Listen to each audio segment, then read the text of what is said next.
ॐ नमो भगवते वासुदेवाय।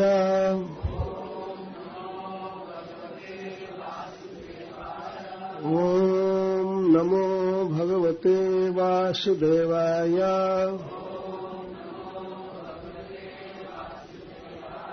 ॐ नमो भगवते वासुदेवाय।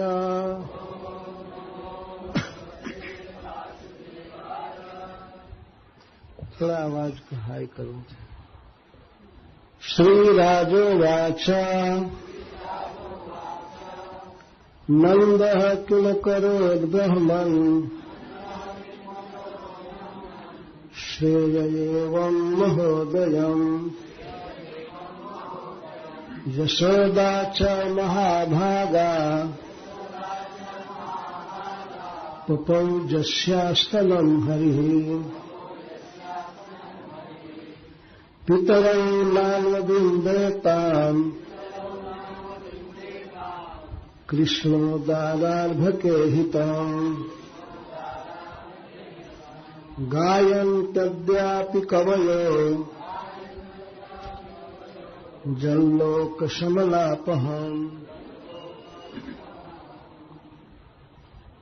पितरौ नान्वविन्देताम् कृष्णोदारार्भके हितम्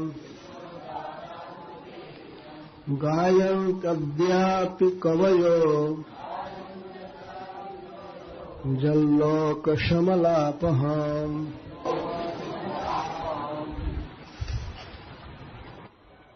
श्रीराजोवाच महाराज परीक्षित ने पूछा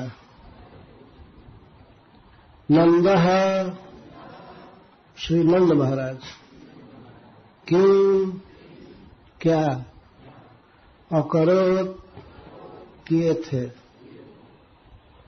ब्रह्मन हे सर्वज्ञ श्रेया पुण्य एवं इस प्रकार महोदयम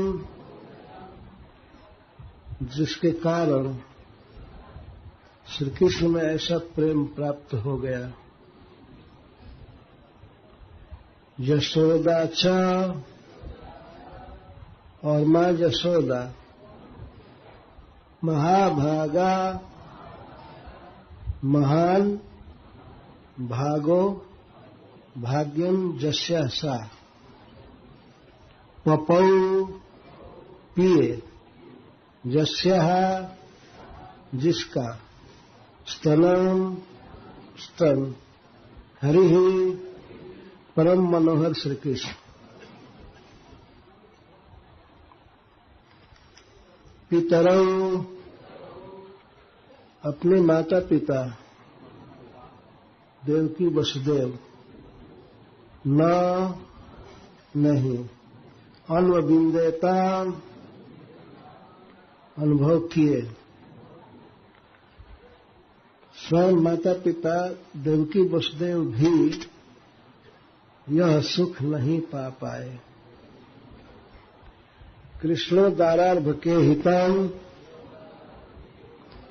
श्री कृष्ण के परमानंददायिनी बाल लीलाओं को गायन्ती गाते रहते हैं। अद्य अपि आज भी कवयः विद्वद्गण श्री ब्रह्मा जी भगवान वेदव्यास देव श्री नारद जी आदि विद्वान लोग जगत जिसको लोक समलापहम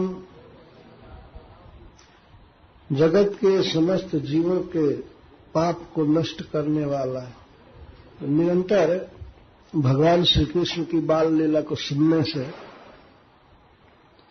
महाराज परीक्षित का चित्त अतिशय आनंद से भर गया। तो वे सुखदेव गोस्वामी से प्रश्न करते हैं आपने सुना कि महाराज परीक्षित 7वें अध्याय के शुरू में प्रश्न किए और फिर 8वें के अंत में कर रहे हैं। श्रीमद् भागवत में प्रश्न और उत्तर भरे पड़े हैं। कोई अलग से प्रश्न पूछने की आवश्यकता पड़ती ही नहीं है। सुनने वाला स्वयं ही पूछ रहा है जहां जरूरत है ना। और अगर एक एक श्लोक पर प्रश्न किया जाए तो सुखदेव गोस्वामी को भागवत कहने में कई साल लग गया होता है ना। एक एक प्रश्न पर एक एक श्लोक पर 4-4 प्रश्न, 5-5 प्रश्न, तो यह एक फैशन हो गया।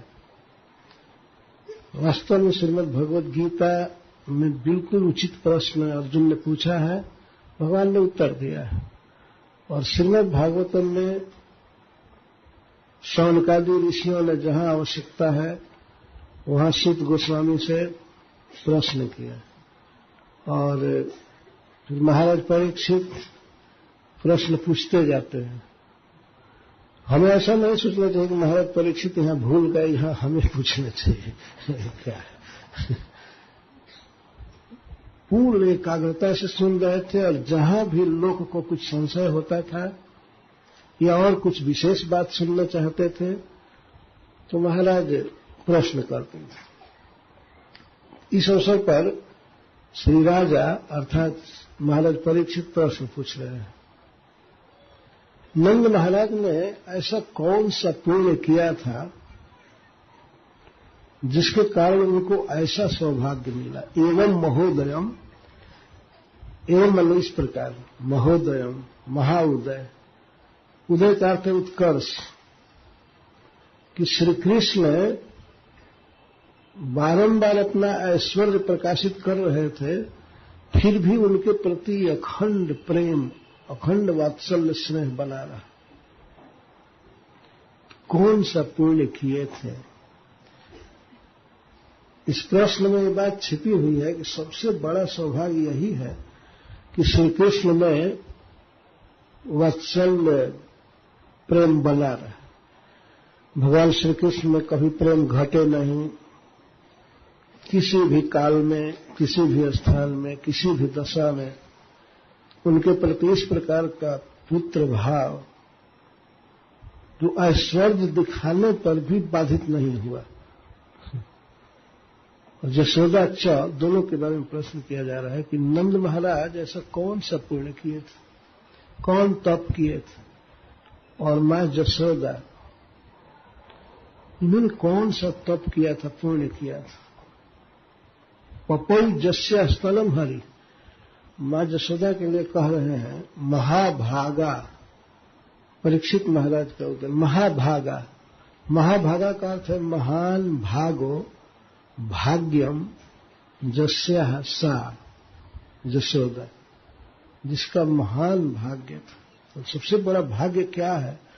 पपौ जस्या स्तनम हरि, जिसके स्तन को हरि ने बारंबार पिया और बड़े अनुराग के साथ पिया। तो श्री कृष्ण को स्तनपान कराना यही सबसे बड़ा भाग्य है जिसको मां यशोदा ने पाया। तो यशोदा ने क्या पुण्य किया था, क्या तप किया था? नंद महाराज और यशोदा ने क्या तप किया था?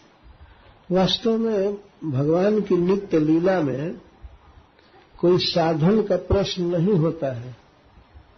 किस कारण से वो मां बनी और दूध पिलाया, किसी साधन से नहीं होता है। नित्य लीला में ये सब भगवान के नित्य परिकर होते हैं, पर फिर भी जनता को भगवान के भक्ति में लगाने के लिए ऐसे प्रश्न पूछे जाते हैं। कौन तप किया, कौन पुण्य किया, कौन साधन किया? यहां श्रेय का अर्थ साधन। श्रेय साध्य के लिए भी प्रयुक्त होता है और साधन के लिए भी। उन्होंने ऐसा कौन सा साधन किया? और आगे और प्रश्न कर रहे हैं कि पितरौ नन्व विन्देताम पितरौ देवकी वसुदेवौ कृष्णोदानार्भ के हितम, कृष्ण की उदार बाल चेष्टाओं को माता पिता होते हुए भी, जिन्होंने कृष्ण को जन्म दिया है, वे माता पिता होते हुए देवकी वसुदेव इस सुख को नहीं पा सके। माता देवकी ने भगवान को गर्भ में पाला। एक श्लोक याद आता है, उसी को मैं पहले पढ़ा। देवक्या पालितो गर्भे, देवकी ने गर्भ में पालन किया। और लालितों के जसोदया, और जसोदया जसोदा के द्वारा अंके लालित, गोद में खिलाए। जिनको देवकी ने गर्भ में पाला और जसोदा ने गोद में खिलाया, ऐसे जस और दया से युक्त गोपाल हमारे हृदय में रमण करते रहे। एक भक्त की प्रार्थना। तो देवक्या पालितो गर्भे लालितों के जसोदया, जसोदया जुतो बालो गोपालो रमता हृदय। महाराज परीक्षित को मालूम है कि नंद महाराज और जसोदा का जो सौभाग्य है किसी साधन से नहीं प्राप्त किया जा सकता। फिर भी वे पूछ रहे हैं, तो सुखदेव गोस्वामी भी ऐसा ही उत्तर दिए। जो वहां कोई प्रश्न नहीं है साधन का, तो फिर भी साधन के विषय में प्रश्न और उत्तर हो रहा है। क्योंकि कथा सुनने वाले लोगों के मन में आकांक्षा हो सकती है, स्वाभाविक है कि नंद महाराज जैसा और मां जसोदा जैसा क्या सौभाग्य हमें भी मिल सकता है। कथा सुनने के बाद ऐसी इच्छा तो होनी ही चाहिए ना। इसी को श्रवण कहते हैं। श्रवण का अर्थ होता है जिस प्रसंग में श्रवण की बात आई है, तो उस प्रसंग में यह अर्थ होता है कि इसी चीज का श्रवण। यदि कोई भगवान श्री कृष्ण में वात्सल्य भक्ति चाहता है, प्रेम चाहता है, तो किन किन भक्तों ने वात्सल्य किया है, स्नेह से, पुत्र बुद्धि से श्री कृष्ण का पालन किया है, इन बातों को सुनना चाहिए। श्रवण का यह अर्थ नहीं है कि कुछ भी श्रवण करें, उसका श्रवण होना चाहिए, तब भगवान में वात्सल्य भाव उदित होता है। मां जसोदा और नंद महाराज जैसे। तो जब यह स्वाभाविक उत्कंठा हो सकती है, हम सबका भी ये अनुभव होता है कि जिस समय मां जसोदा की बातें सुनते हैं, मन में यही होता है कि क्या हम भी कृष्ण को गोद में ले सकते हैं। और किसी भक्त के मन में यह भी हो सकता है, क्या मैं भी जसोदा बन सकता हूं या जसोदा की सखी बन सकता हूं, जिससे मैं श्री कृष्ण का लालन पालन करूं, दूध पिलाऊं। तो इसी अभिलाषा विकल्प का उत्तर देते हैं सुखदेव गोस्वामी। महाराज परीक्षित पूछते हैं कि उन्होंने कौन सा पुण्य किया था। जो पुण्य किया था वह पुण्य अन्य लोग भी कर सकते हैं ना। जैसे बांसुरी के विषय में श्री गोपियां आपस में कहती हैं, अरे सखी, इस बांसुरी ने, इस वेणु ने कौन तप किया था। गोप्या चरद किमयम कुशलम स्म वेणु। इस वेणु ने क्या तप किया था, जो दामोदर के अधर सुधा को पीती रहती है। और कोई कोई गोपी तो ईर्ष्या से बोलती हैं कि ये जब से सौत मिली है कृष्ण को, तब से उनको नाना प्रकार से नाच नचा रही है। इसको बजाने के लिए तीन जगह से टेढ़े होकर खड़ा होना पड़ता है। कृष्ण 3 जगह से टेढ़े रहते हैं, बांसुरी बजाते हैं और गर्दन झुकाए रहते हैं, और उनके कर कमल पर यह राज्य करती है। इसमें कौन तप किया था। जब सुना करके आपस में कहती हैं, तो भगवान श्री कृष्ण गोपी जनों के इस ईर्ष्या में भाव को जान जाते हैं, तो वे बांसुरी के तरफ से बोलते हैं। बांसुरी जड़ है, वो क्या बोलेगी, लेकिन भगवान ही स्वयं फूंकते हैं इस राग में कि मेरी तपस्या सुनोगे किस प्रकार से तप की हूं, जन्म लेते ही मैं अपने कुल से अलग हो गई। ये वैराग देखो, बांस जब जन्म लेता है तो अपने खानदान से अलग ही बढ़ता है। तो मैं अपने कुल से जन्म लेते ही विरक्त हूं। क्या कोई सन्यासी बनेगा? मैं जन्म से ही सन्यासिनी हूं, कुल से कोई मतलब नहीं रहा। इसके बाद कई महीने कई वर्ष तक खड़ी धूप में तपस्या करती रहे। भगवान श्री कृष्ण बोल रहे हैं बांसुरी की तरफ, बांसुरी में ही आवाज कर रहे हैं, इसीलिए गोपियां समझ रही हैं कि बांसुरी जवाब दे रही है। यही तो भाव है कि जड़ में भी इस प्रकार की भावना करके सोचना। भगवान से इतना प्रेम है कि गोपियां सब कुछ सोच सकती हैं। तो भगवान कहते हैं, बांसुरी कहती है कि मैं जन्म से ही विरक्त रही, इस वक्त घाम, वर्षा, शीत सब कुछ सही, बांस सहता ही। ऐसा नहीं है कि जाड़ा पड़ा तो जाकर घर में हीटर जलाकर खड़ा हो जाए बांस, या गर्मी पड़ने लगे तो एसी में घुस जाए। तपस्या तो किया है, और इसके बाद मुझे काटा गया जड़ से काटा गया, और धूप में फिर सुखाया गया। मैं धूप में सूखी, और इसके बाद मेरा पत्ता आदि जो भी लता लगी है उसको साफ किया गया, काटा गया, और इसके बाद रेती से काटा गया, और हमारे छाती में 7 छेद किया गया। मैं इतना कष्ट सही हूं, ऐसे नहीं आवाज आ रही है। तो 7 छेद किया गया, गरम सलाका से, लाल लाल लोहा से छेद किया गया 7 दिन। इस तरह मैंने तप किया, तब श्याम सुंदर मुझको अपने कर कमल में लिए। अगर तुम चाहती हो तो तुम भी अपना घर छोड़ दो। अभी तो तुमको घर की चिंता है ना, कि पति क्या कहेंगे, सास ससुर क्या कहेंगे। बांसुरी बोल रही है, भगवान उसकी तरफ से बोल रहे हैं। अभी तो घर का ख्याल रहता है ना। हमारे जैसे तुम छोड़ दो कुल को, कष्ट सहो कृष्ण के लिए, और तुम भी अधर सुधर लो। हम कहाँ रोकने जाते हैं,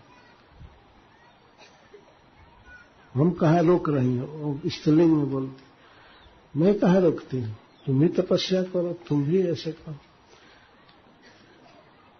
तो इस तरह से साधन वह नहीं है, लेकिन फिर भी एक कहने का ढंग होता है, इसने क्या तप किया था, इसने क्या पुण्य किया था।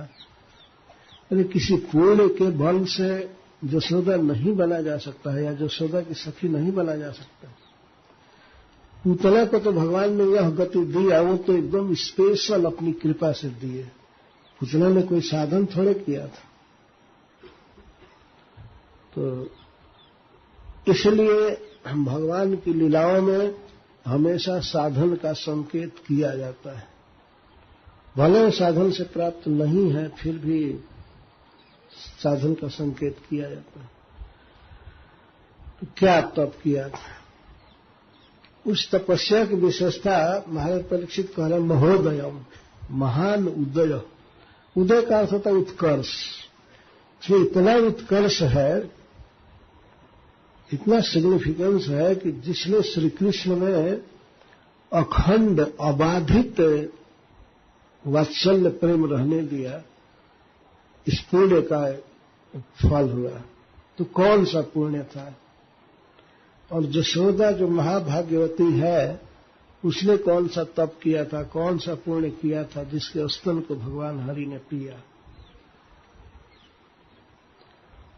इतना कह करके महाराज परीक्षित कह रहे, यह सुख है कृष्ण की बाल लीला का सुख, उनको खिलाने का, गोद में लेने का, स्तन पिलाने का, और उनको उखल में बांधने का, उनको डांटने का, मिट्टी खाने पर डांटना, ऐसा सुख बाल लीला का ये जो सुख है, अपने माता पिता को भी नहीं मिला।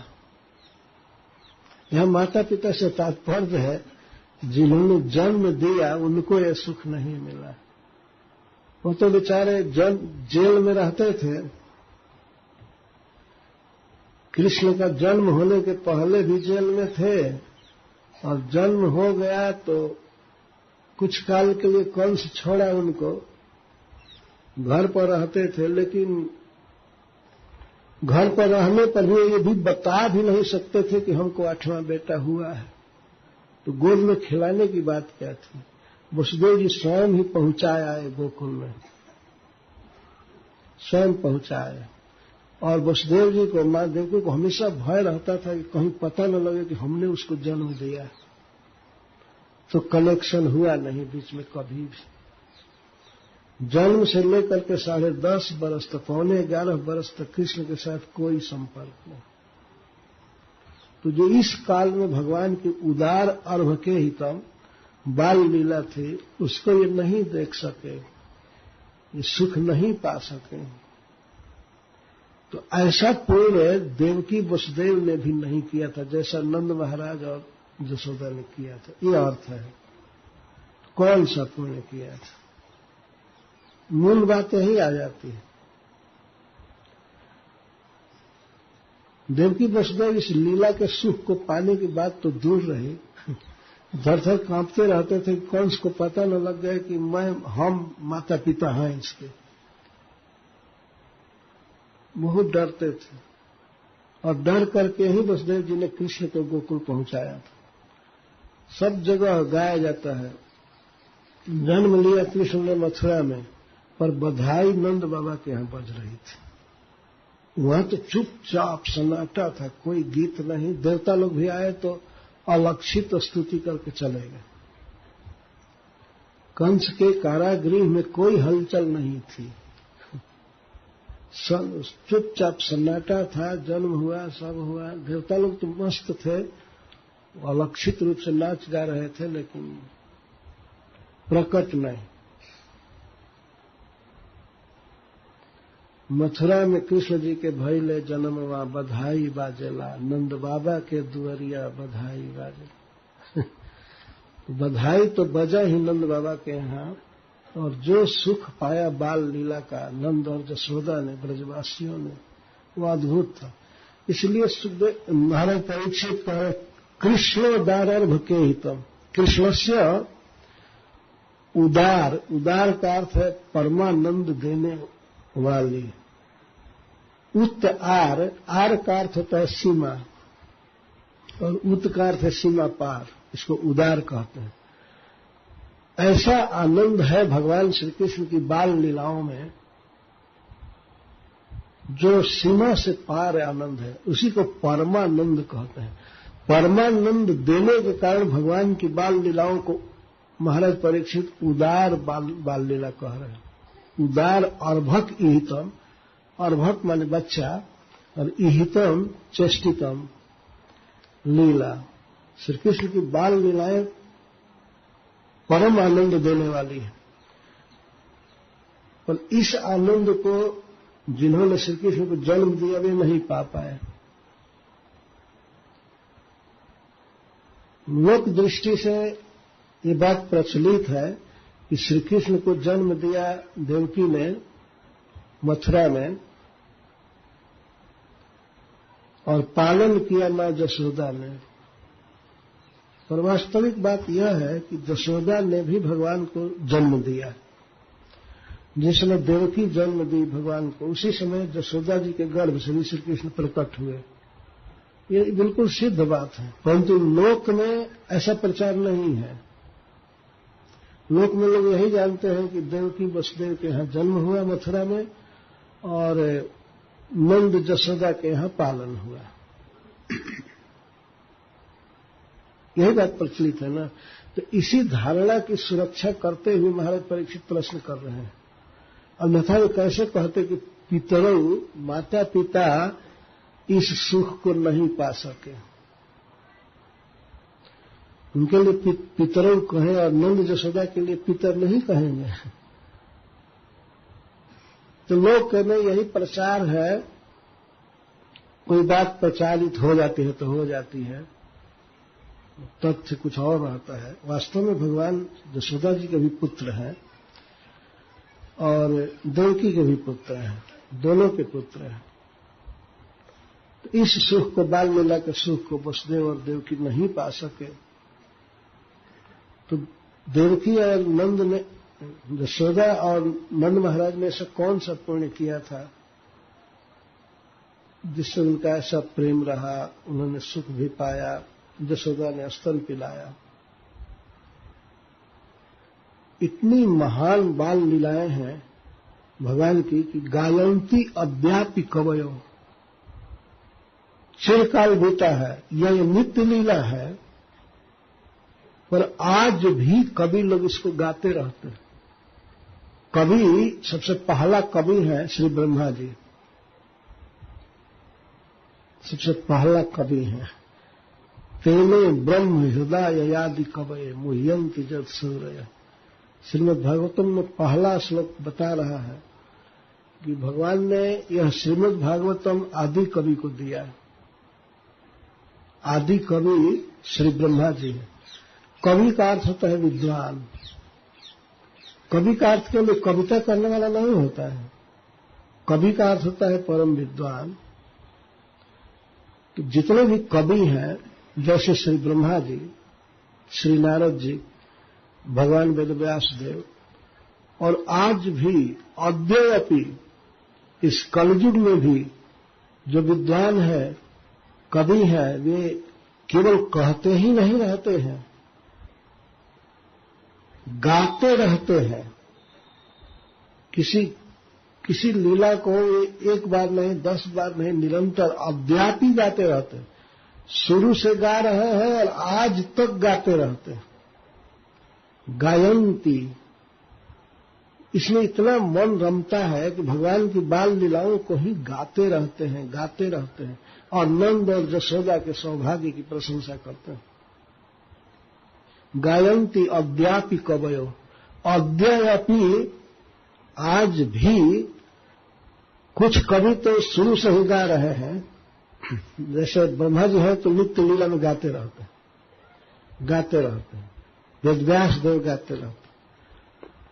वेदव्यास देव, श्री नारद जी और आज के कवि कलयुग में जिनका जन्म हुआ है, ये सभी भगवान की इस उदार बाल लीला, इन उदार बाल लीलाओं को गाते रहते हैं। गायंती, जैसे हम लोग बैठे हैं, हम लोग भी गा रहे हैं भगवान की इस बाल लीला को। इस सप्ताह में भगवान की बाल लीलाएं ही पेश की गई, और इसके बाद अब पौगंड लीला कही जाएगी, जिसमें भगवान उखल में बांधे गए। देखे उखल बिहारी कब संजोग देते हैं उसको कहने का। महाराज परीक्षित जो कथा सुन रहे हैं वे परम आनंद में है, इसलिए कथा के विषय में स्पेशल बात कह रहे हैं। इसको बड़े बड़े विद्वान गाते रहते हैं, बोलते रहते हैं, इतना कथा में रस है। वह सुख तो माँ यशोदा को जो स्तन पिलाने में सुख मिला, श्री कृष्ण की बाल लीलाओं को देख करके, उनको खिलाकर, पिलाकर, डांटकर, सुलाकर वो सुख मिला। लेकिन वही सुख बड़े बड़े कवियों को, विद्वानों को भगवान की लीला में मिलता है, इसीलिए उसे गाते रहते हैं। यशोदा हरि पालने झुलावे, ये सब गीत हैं, आज तक गाते रहते हैं। अनेक कवि, महात्मा जन इसको गाते रहते हैं। क्यों गाते रहते हैं? इसमें एक अद्भुत अलौकिक सुख है, इसलिए गाते रहते हैं। कोई ड्यूटी नहीं बंधी है कि गाओ, इसमें एक सुख मिलता है, इसलिए गाते रहते हैं। भगवान जो सुख हो तो गोपाल नहीं गाए, सो नहीं हो तो जप तप किन्हें कोटिक तीर्थ न्याय। सूरदास जी कहते हैं कि जो सुख मिलता है कृष्ण का गान करने में, वो सुख जप तप में और कोटिक तीर्थ में नहाने से भी नहीं मिलता है। और ये कहते हैं कि किसी बंध्या स्त्री को पुत्र उत्पन्न करने की शक्ति मिल जाए अकस्मात, उसको पुत्र प्राप्त हो, उसको भी वह सुख नहीं मिलेगा जो सुख कृष्ण के गान में, कीर्तन में। कई उदाहरण दिए हैं। तो सुख मिलता है ब्रह्मा जी को, भगवान वेदव्यास देव को, श्री नारद जी को और उन्हीं की परंपरा में आने वाले समस्त भक्तों को, वैष्णवों को यही सुख मिलता है। इसीलिए उस सुख के आवेश में इसको छोड़ ही नहीं पाते, गाते ही रहते हैं। क्या क्रिया लगी, गायंती, ये भी वर्तमान क्रिया है। और उसके बाद भी महाराज परीक्षित कह रहे अद्वैयपि आज तक गाते रहते, गा रहे हैं बहुत काल से और आज तक गाते रहते हैं।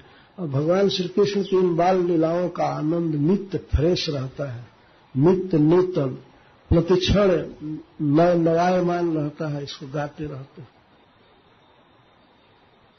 और वास्तव में ऐसा फील नहीं होता है भक्तों को कि अभी तो ये हो चुकी लीला, अब दूसरा होना चाहिए।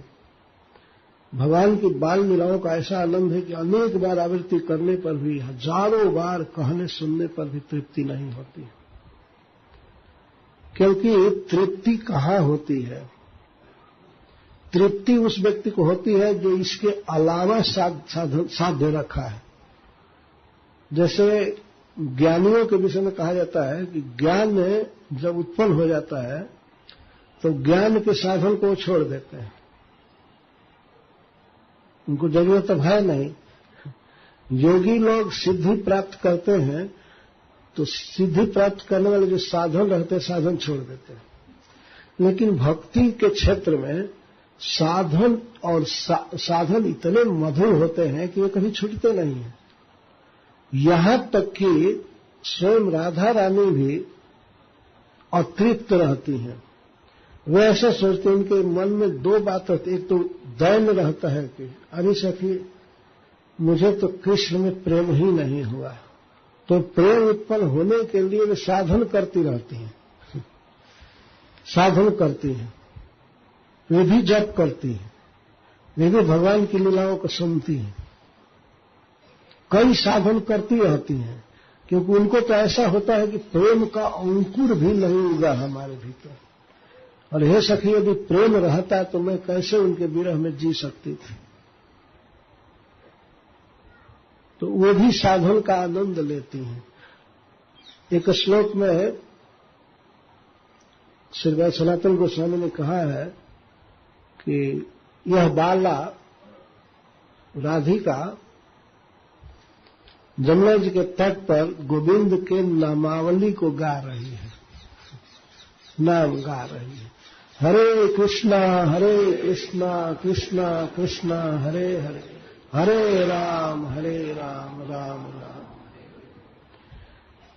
ऐसा नहीं प्रेम उत्पन्न हो गया तो साधन छोड़ दिया। प्रेमी को ऐसा अनुभव ही नहीं होता है कि हमको प्रेम हो गया। जैसे सामान्य भक्त लोग जप करते हैं, वैसे प्रभुपाद भी जप करते थे। अब उनको क्या जप करने से मतलब था, लेकिन फिर भी वो रस है नाम का। राधा रानी कहती है कि हे सखी, जब मेरी जिह्वा पर यह कृष्ण नाम आता है तो ऐसी इच्छा होती है कि हमको लाखों लाख जिह्वा मिले, लाखों मुख मिले और एक एक मुख में लाखों जिह्वा फिट हो और मैं बोलती रहूं। और जब कान में कृष्ण नाम प्रवेश करता है तो यही इच्छा होती है कि हमको करोड़ों कान मिला होता, तब मैं प्रियतम के नाम को सुन पाती।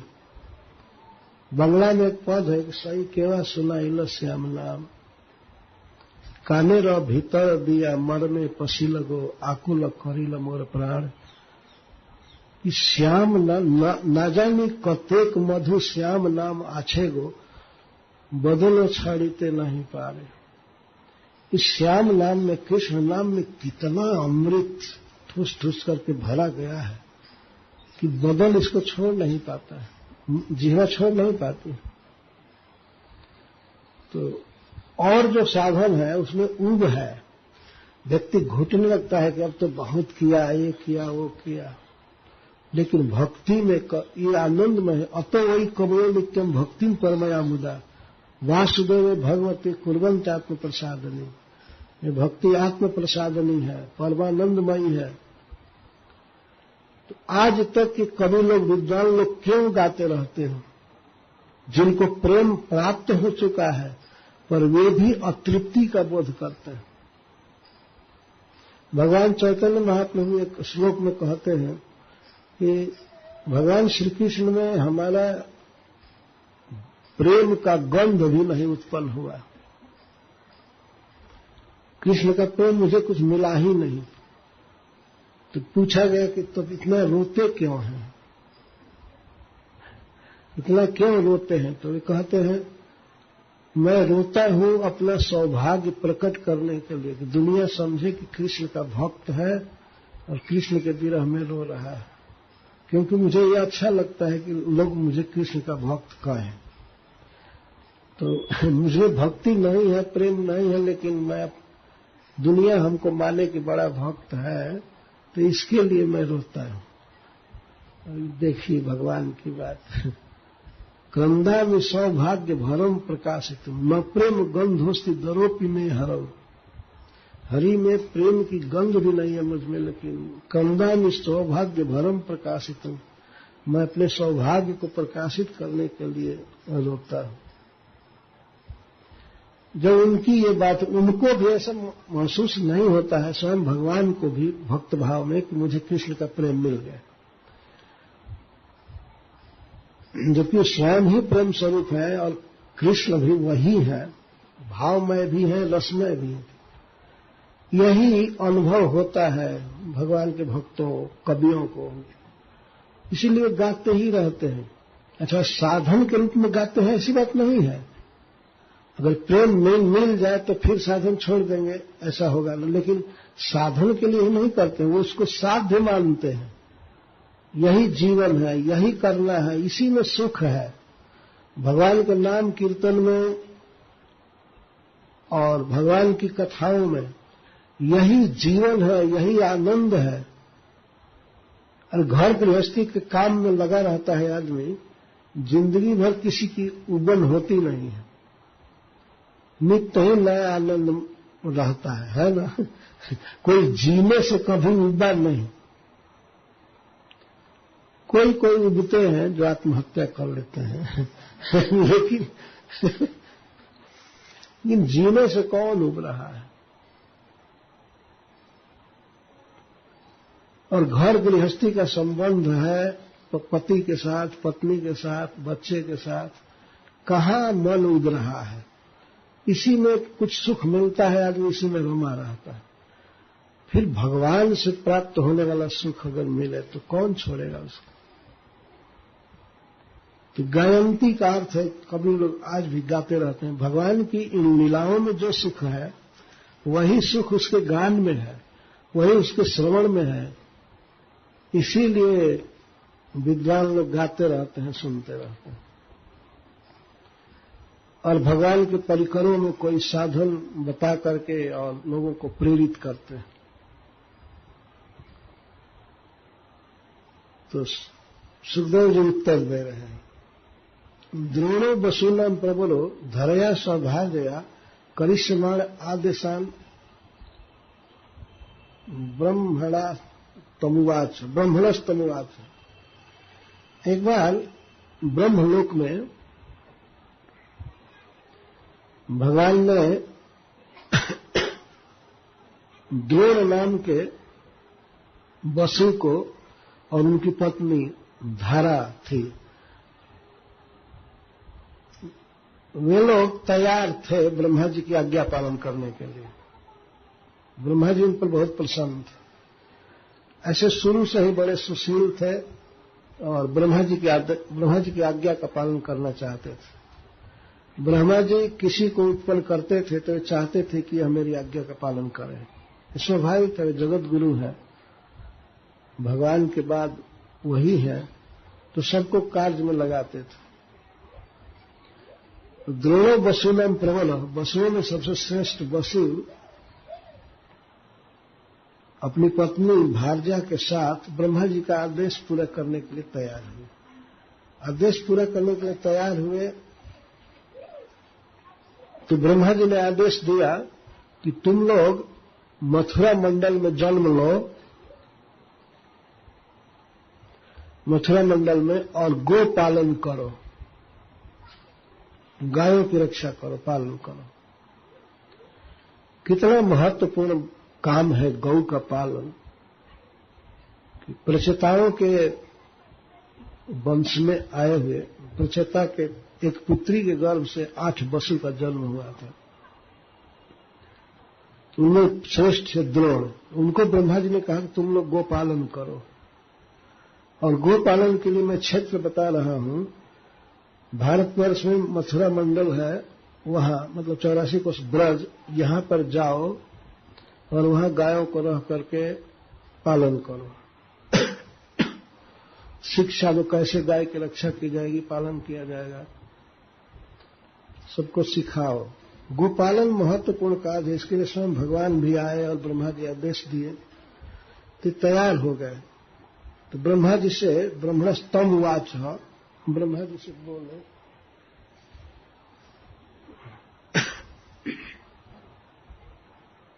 जाते नव महादेवे भूमि विश्वेश्वरे हरऊ भक्ति स्यात् परमालोके जयांजो दुर्गतिम तरेत। जब हम मनुष्य लोक में जाएं आपके आदेश के अनुसार गोपालन करने के लिए, तो जब हमारा जन्म मनुष्य लोक में हो, पृथ्वी पर जाए मथुरा मंडल में, ब्रज में, तो भगवान हरि में, परम सुंदर श्री कृष्ण में, हरि में हमारी परमा भक्ति हो। कृपया आशीर्वाद दीजिए हमारी भगवान कृष्ण में भक्ति हो। तो संकोच से द्रोण जो थे और धरा ये नहीं कहे कि भगवान हमारा पुत्र बने और उनमें पुत्र बुद्धि रहे, पुत्र बुद्धि से उनमें प्रेम हो, ऐसा नहीं कहे। कई बातें व्यक्ति नहीं कह पाता है। कैसे कहे कि तीनों लोगों का ईश्वर, सबका मालिक हमारा बेटा हो जाए और हम इसी भाव से उसकी सेवा करें, ऐसा नहीं कहे। परंतु ब्रह्मा जी तो मनोज्ञ हैं, मन की बात जानते हैं। तो ब्रह्मा जी ने इनको आशीर्वाद दिया कि भगवान तुम्हारा पुत्र बनेंगे और पुत्र भाव से ही उनमें तुम्हारा प्रेम होगा। आगे का श्लोक बता रहा है। तो ये वर मांगे कि विश्व के ईश्वरों के भी जो ईश्वर हैं, परम मनोहर हैं, उन भगवान में, महादेव में, महान महान देवता, जैसे महादेव हम कहेंगे तो जनरल पता ही लगता है महादेव माने भगवान शिव, लेकिन असली महादेव भगवान हरि है। महादेव, देव का 2 अर्थ होता है। देव का अर्थ है परम पूज्य और देव का अर्थ होता है परम क्रीड़ाशील। क्रीड़ा के लिए, खेल के लिए देव शब्द प्रयुक्त होता है। तो ब्रज में भगवान क्रीड़ा करेंगे, विविध लीला करेंगे। ऐसे परम मनोहर श्री कृष्ण में हमारी भक्ति हो और वो भी परमा भक्ति हो, परम शुद्ध भक्ति। भीतर मन में यही था कि वे हमारा पुत्र बने और पुत्र बुद्धि से हमारा मन सदा उनमें लगा रहे, हम उनसे प्रेम करें। तो खोल करके नहीं मांगे। और ब्रह्मा जी ने कहा, अस्तु इति उक्त सब भगवान ब्रजे द्रोण महाजसः जज्ञे नंद इति ख्यातो जशोदा सा धराभोर। ऐसा कहने पर फिर द्रोण महाराज जन्म लिए ब्रज में। उनका नाम हुआ नंद महाराज, महान यशस्वी। और उनकी पत्नी धरा जिसका नाम था वो यशोदा हुई।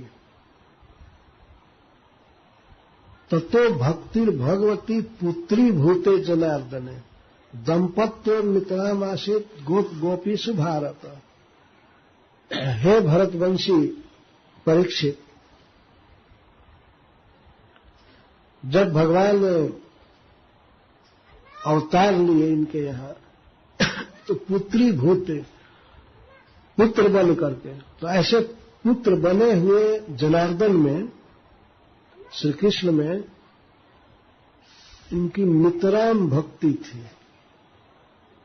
गोप गोपियों में प्रेम तो गोप गोपियों का भी था, वे भी माता पिता थे। जो भगवान ने ब्रह्मा जी के द्वारा वत्स हरण होने पर अपने को सखाओं के रूप में व्यक्त किया और बछड़ों के रूप में, तो ये भी दूध पिलाए थे, गोपियां भी दूध पिलाई थी। पर उन सबों में यशोदा जी सबसे श्रेष्ठ थे। गोप गोपीसु, गोपों में नंद महाराज और गोपियों में मां यशोदा श्रेष्ठ थे। इनकी बहुत भक्ति थी भगवान में। किसमें? जनार्दन में। जनार्दन का अर्थ होता है, जन का अर्थ है भगवान के पार्षद, और अर्दन का अर्थ है प्रार्थना। भगवान के पार्षद जिनकी प्रार्थना करते रहते हैं, हमेशा जिनको चाहते हैं कि हम पर कृपा करें, हमको यह सुख दें, बाल लीला का सुख दें, तो उनको जनार्दन कहते हैं। यहां पर श्रीपाद सनातन गोस्वामी ने अर्थ किया है। तो पुत्री भूते जनार्दन है, पुत्र बने हुए जनार्दन में, श्री कृष्ण में जो रूप गुण लीला आदि से संपन्न है, भगवान है। भगवती जनार्दने पुत्री भूते दंपत्यो नितराम आसित गोप गोपीषु भारत। गोप और गोपियों के बीच सबसे अधिक पुत्र भाव और स्नेह इन्हीं दोनों दंपति का हुआ, धरा और द्रोण का, जो यशोदा और नंद बने। कृष्ण ब्रह्मण आदेशम सत्यम कर्तुम ब्रजे शिशु ब्रजे विभु सहरामो वसंस चक्रे तेषाम प्रीतिम स्वलीलया। ये उत्तर दे दिए सुखदेव गोस्वामी। कृष्ण ब्रह्मा जी की बात को सत्य करने के लिए, ब्रह्मा जी ने कहा था कि भगवान तुम्हारा पुत्र बनेंगे और उनमें तुम्हारा वात्सल्य भाव रहेगा, बहुत अच्छा से रहेगा। तो ब्रह्मा जी की बात को सत्य करने के लिए भगवान श्री कृष्ण बलराम जी के साथ उसी ब्रज में रह करके लीला करते थे और अपनी बाल लीलाओं द्वारा सबका आनंद वर्धन कर रहे थे, प्रसन्नता दे रहे थे। तो प्रश्न का उत्तर तो आ गया, लेकिन इतना ही है कि ब्रह्मा जी के आशीर्वाद से द्रोण और धरा में श्री कृष्ण के प्रति ऐसा प्रेम उत्पन्न हुआ। और ये उत्तर श्रीपाद सनातन गोस्वामी जी लिखते हैं, जो ये नित्य लीला का प्रेम है वो वास्तव में नंद और यशोदा जो भगवान के नित्य माता पिता हैं, उनका अंश थे ये द्रोण और धरा थोड़ा थोड़ा। ये तो उनमें था ही प्रेम। जैसे उदाहरण देते हैं सनातन गोस्वामी कि कोई राजकुमार है, राजकुमार को अकस्मात राजा ने कह दिया कि तुम वन में जाओ, कुछ दिन घूमो। तो उस पर एक ग्रह लग रहा था, कुछ ग्रह, तो वन में भेज दिए कि वन में रहेगा, उपवास करेगा, ऋषियों का दर्शन करेगा, तो ग्रह कट जाएगा। तो कट जाएगा तो इसके बाद आएगा ही, राजा बनेगा ही। तो वन में अगर कोई दूसरा व्यक्ति, कोई ब्राह्मण, कोई साधु महात्मा उस राजकुमार से मिला जो ग्रह से ग्रस्त है, तो उसको वो लड़का राजकुमार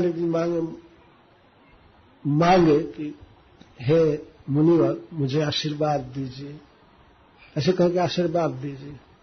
तो जानता ही है कि ये राजकुमार है, तो वो कह देगा तुमको राज्य मिले, तुमको राज्य मिले।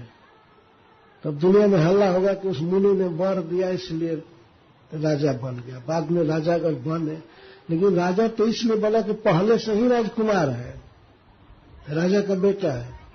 नंद महाराज और मां यशोदा को ये आशीर्वाद ब्रह्मा जी दें कि पुत्री भूते जनार्दन, भगवान श्रीहरि ने जो तुम्हारे पुत्र बनेंगे, ऐसे पुत्र बने हुए भगवान में तुम्हारी परम भक्ति हो। तो उस राजकुमार जैसा तो पद ही है नंद जसोदा का, जो उनके पुत्र है और उनमें प्रेम होगा ही। तो ब्रह्मा जी का आशीर्वाद वैसा ही है जैसे उस मुनि का आशीर्वाद हुआ राजकुमार के लिए। और ऐसा नहीं कि मुनि किसी को भी, किसी भिखमंगा को आशीर्वाद दे दे कि राजा बनो, तुमको राज्य मिले। राज्य मिलेगा नहीं, राजकुमार को ही मिलेगा, राजा के बेटा को ही वो राज्य मिलेगा, दूसरे को आशीर्वाद देने से नहीं मिलेगा। तो ब्रह्मा जी ने आशीर्वाद दिया, तो एक प्रकार से सुखदेव गोस्वामी ये भी कह रहे हैं कि इस आशीर्वाद में क्या है। लेकिन नंद और जसोदा के विषय में पूछा गया कौन पुण्य किए थे, तो यही पुण्य किए थे। तो दो बात आती है कि उन्होंने गोपालन किया था और ब्रह्मा जी के आदेश का पालन किया था। ब्रह्मा जी के आदेश से गोपालन किया था। तो पहला तो ये गुण दिखाया गया कि ब्रह्मा जी के आदेश का पालन किया। ब्रह्मा जी परम वैष्णव है। और दूसरी बात, बहुत पीड़ित काम की, बहुत पवित्र काम, गोपालन किए। तो इसलिए भगवान कृष्ण में प्रेम हो गया इनका। ये तो उत्तर हुआ, ठीक है। तो ब्रह्मा जी के जहां तक आदेश का पालन है, ब्रह्मा जी सबके गुरु हैं, सबके जन्मदाता हैं। तो इस तरह से अगर हम लोग देखें, विचार करें, तो हम लोगों के लिए जैसे ब्रह्मा जी का आदेश पालन किया द्रोण ने, धरा ने, वैसे हम लोगों को करना चाहिए आदेश का पालन प्रभुपाद जी का।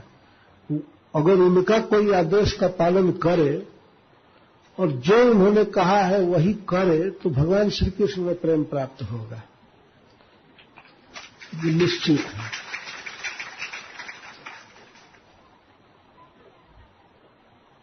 यहां एक उत्तर दिया जा रहा है कि ब्रह्मा जी के आदेश का पालन किया। किसने किया? द्रोण और धरा ने तो किया, लेकिन भगवान ने देखा कि ये लोग ब्रह्मा जी के आदेश का पालन किए हैं, तो भगवान पुत्र हो गए। कृष्ण तो सर्वज्ञ हैं, देख रहे हैं कौन व्यक्ति किस तरह से किसी महान वैष्णव के निर्देश का पालन कर रहा है। इसको भगवान देख ही रहे, कृष्ण देख रहे हैं। तो जो भी उस जीव को अभीष्ट है वो दे देते हैं, जो भी चाहता है दे देते। ये भगवान की उदारता है। इस तरह से इस प्रश्न का उत्तर हुआ। लेकिन चक्रवर्ती पाद जी, विश्वनाथ चक्रवर्ती ठाकुर लिखते हैं कि प्रश्न भी पूछा गया कुछ उदासीनता से, और इसीलिए सुखदेव जी उत्तर भी दे दिए। कोई साधन खास बताए नहीं, कोई पुण्य नहीं बताए, क्योंकि उस जगत में, गोलोक में, ये पुण्य कर्म से कोई कृष्ण प्रेम पा जाए ऐसा है नहीं। पर एक बात पर एम्फेसाइज किया कि ब्रह्मा जी के आदेश का पालन। अगर भगवान का प्रेम पाना है तो गुरु के आदेश का पालन, श्रील प्रभुपाद जी के आदेश का पालन, और भी जो भी अपने परंपरा में है, इन आचार्यों के निर्देशन का पालन करना चाहिए। यह बात यहाँ पर निश्चित है। तो भगवान प्रसन्न होकर के अभीष्ट दे देते हैं। ये मैं कहा था कि बीच बीच में कुछ गान होगा, कि आज ये चुप रहने का दिन नहीं है। दिन गायंती अद्यापि कवयो जल्लोक समलापहम। आज भी कवि लोग गाते हैं, तो जो गाये है उसी को गाया जाए। तो सचमुच के कुछ कवि आए हैं इसमें, वे लौकिक दृष्टि से भी कवि हैं, और कुछ लोग तो अपनी ही कविता गाते हैं। जो भी हो, भगवान की लीलाएं हैं। बरसाने में रहने वाले एक भक्त धन्य कृष्णदास हैं, भगवान के बारे में गीत सुनाएंगे कि वो मथुरा में जन्म लिए और नंद बाबा के यहाँ बधाई बजती है, नंद बाबा के दुआरिया बधाई बाजल, तो इसी गीत को गाएंगे। और उनके अनुसार बजाने वाले होना चाहिए। अच्छा, ठीक है।